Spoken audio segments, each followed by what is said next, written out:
के लिए रायपुर नगर निगम ने 200 से ज्यादा दुकानें शहर के अलग अलग कोनों में बनाई, लेकिन दुकानों के पास अवैध कब्जा होने की वजह से दुकानें नहीं बिक रही। ऐसे में करोड़ों रुपए की लागत से बनी दुकानें निगम की मुश्किलें बढ़ा रही हैं।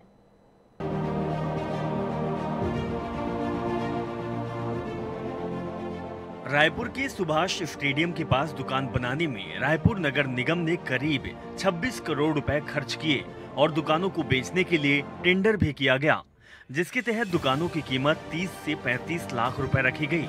लेकिन अब तक केवल 6 से 7 दुकानें ही बिक पाई, बाकी दुकानें ऐसी ही पड़ी हुई हैं। रायपुर शहर में लोगों की सहूलियत के लिए रायपुर नगर निगम द्वारा दुकानें बनाई गई थी, अलग अलग क्षेत्रों में बनाई गई थी। इस वक्त हम रायपुर के सुभाष स्टेडियम में मौजूद हैं, जहां पर भी दुकानों का निर्माण किया गया था।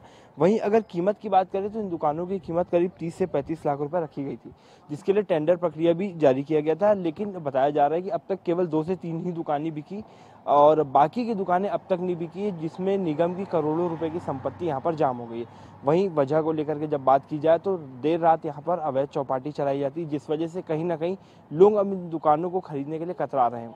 मामले में महापौर एजाज ढेबर का कहना है कि लगातार टेंडर की प्रक्रिया जारी है और दुकानें जो है वो बिक रही हैं। अब देखने वाली बात होगी कि अब जो टेंडर निकाला गया है, क्या उस टेंडर के तहत जितनी दुकानें बची हैं वो बिक पाती हैं या नहीं।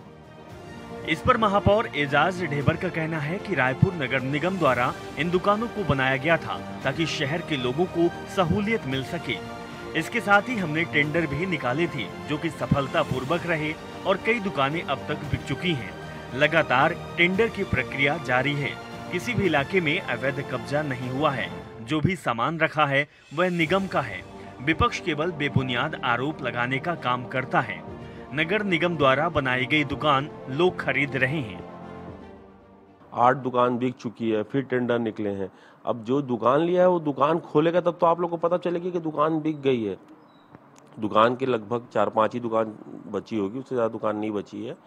अगर वहाँ पर कुछ अवैध कब्जे अगर सामान भी पड़े हुए हैं तो नगर निगम के सामान पड़े हुए हैं। ये लोग क्यों 7% उस समय तो बिल्कुल नहीं उठी, इसकी तो करीब 13वीं-14वीं निविदा है। ये लोग 7% किराएदार रखे हुए थे। मतलब आप 25 लाख रुपए की दुकान लो और 16,000 रुपये आप किराया दो।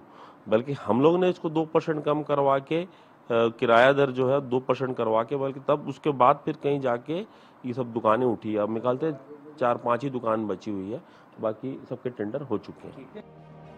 रायपुर नगर निगम द्वारा शहर के कई इलाकों में दुकानें बनाकर राजस्व इकट्ठा करने के लिए करोड़ों रुपए खर्च किए गए, लेकिन अब तक पूरी दुकानें नहीं बिक पाई और कई बार टेंडर की प्रक्रिया भी की गई है। ऐसे में कब तक ये दुकान बिक पाती है, देखना दिलचस्प होगा। INS 24/7 के लिए रायपुर से मोहम्मद हसन की रिपोर्ट।